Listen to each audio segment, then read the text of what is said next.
Di ujung tata surya, jauh melampaui orbit planet-planet yang kita kenal, ada sebuah dunia biru yang bergerak dalam sunyi. Ia tidak bersinar terang seperti Jupiter, tidak memiliki cincin megah seperti Saturnus, dan tidak mudah terlihat dari bumi. Namun ia menyimpan badai paling ganas, angin tercepat, dan mungkin hujan berlian di kedalamannya. Namanya adalah Neptunus, sebuah raksasa es yang mengorbit matahari dalam kegelapan hampir abadi. 1 tahun di sana setara 165 tahun di bumi. Artinya, sejak ditemukan ia bahkan belum lama menyelesaikan 1 putaran penuh. Tapi yang membuatnya benar-benar mengerikan bukan hanya jaraknya, melainkan fakta bahwa Neptunus adalah planet pertama yang ditemukan bukan karena terlihat, melainkan karena sesuatu yang tak terlihat menarik perhatian para ilmuwan. Seolah-olah ia mengirim pesan dari kejauhan.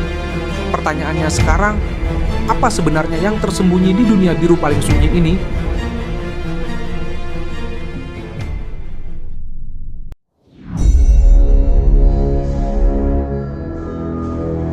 Bayangkan ini, sebuah planet raksasa tersembunyi di kegelapan, terlalu jauh untuk dilihat jelas, terlalu redup untuk mudah ditemukan. Namun para ilmuwan tahu ia ada, bukan karena melihatnya, tapi karena mereka merasakannya. Pada awal abad ke-19, orbit Uranus terlihat aneh.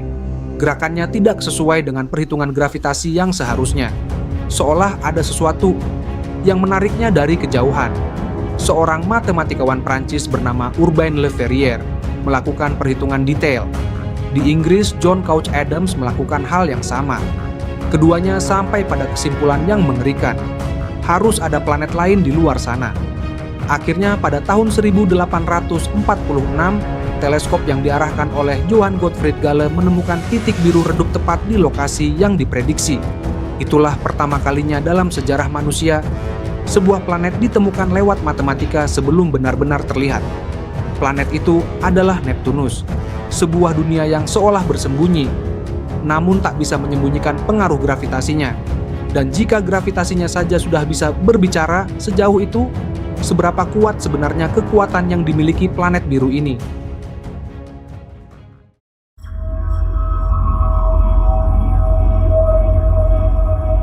Neptunus berada hampir 4,5 miliar kilometer dari matahari. Cahaya yang sampai ke sana hanya sekitar 1/900 dari yang diterima bumi. Seharusnya planet ini tenang, dingin, dan pasif. Tapi kenyataannya justru sebaliknya.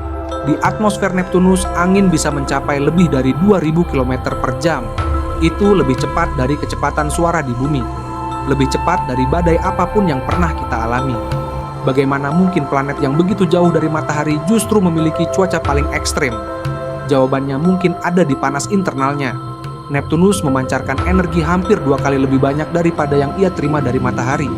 Artinya, ada mesin raksasa di dalamnya yang masih aktif. Pada tahun 1989, wahana Voyager 2 terbang melewati Neptunus dan menangkap gambar badai raksasa yang disebut Great Dark Spot.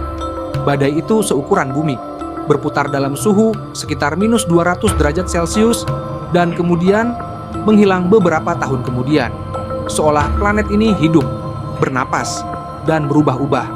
Namun jika permukaannya sudah sebrutal ini, apa yang terjadi di kedalaman Neptunus di bawah awan biru yang bergolak itu?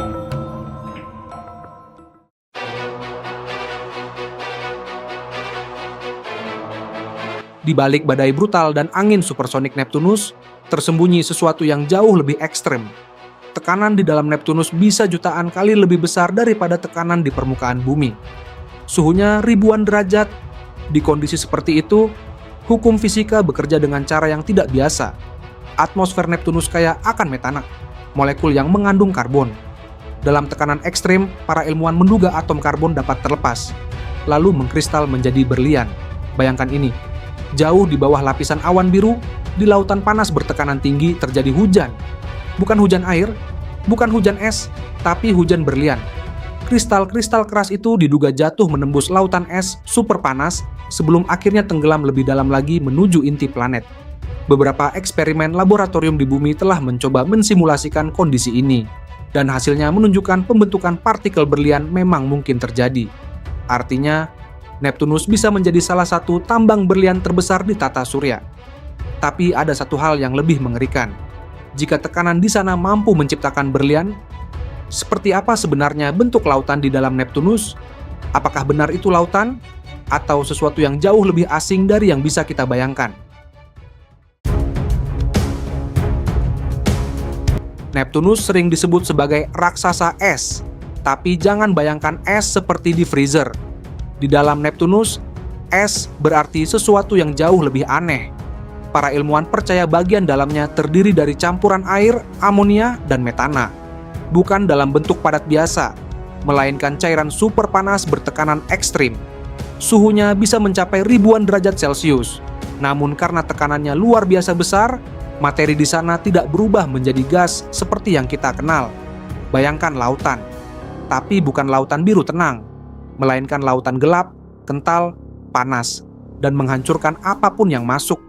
Beberapa teori bahkan menyebut adanya lautan air superionik, fase aneh di mana air bersifat seperti campuran cairan dan logam, mampu menghantarkan listrik. Jika itu benar, maka lautan Neptunus mungkin menjadi sumber medan magnetnya yang aneh dan tidak sejajar. Ya, medan magnet Neptunus tidak simetris seperti bumi, ia miring dan tidak stabil, seolah inti planet ini tidak diam, melainkan terus bergerak dan bergejolak. Dan jika bagian dalamnya sudah seaneh ini, apa yang menunggu kita di tepi orbitnya? Apa yang ada di luar Neptunus, di perbatasan tata surya?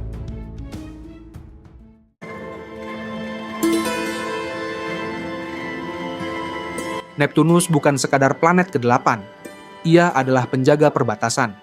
Di luar orbitnya terbentang wilayah dingin dan gelap bernama Sabuk Kuiper, rumah bagi dunia-dunia es, komet purba, dan objek misterius yang belum sepenuhnya kita pahami. Neptunus memiliki pengaruh gravitasi besar di wilayah ini. Banyak objek di Sabuk Kuiper terkunci dalam resonansi orbit dengannya. Seolah-olah Neptunus adalah pengatur lalu lintas kosmik di tepi tata surya. Dan lebih jauh lagi, ada wilayah bernama awan Oort, tempat komet-komet diduga berasal membentuk selubung raksasa di batas pengaruh matahari. Artinya, Neptunus berdiri di ambang antara dunia yang kita kenal dan kegelapan antar bintang. Ia dingin, ia jauh, ia brutal. Namun tanpa Neptunus, tata letak tata surya bisa sangat berbeda. Gravitasinya membantu membentuk struktur luar sistem kita sejak miliaran tahun lalu. Planet ini bukan hanya raksasa es, ia adalah penjaga gerbang, raja sunyi di ujung cahaya. Dan sekarang pertanyaannya, jika Neptunus saja sudah seasing dan sebrutal ini, apa yang sebenarnya menunggu kita di luar tata surya?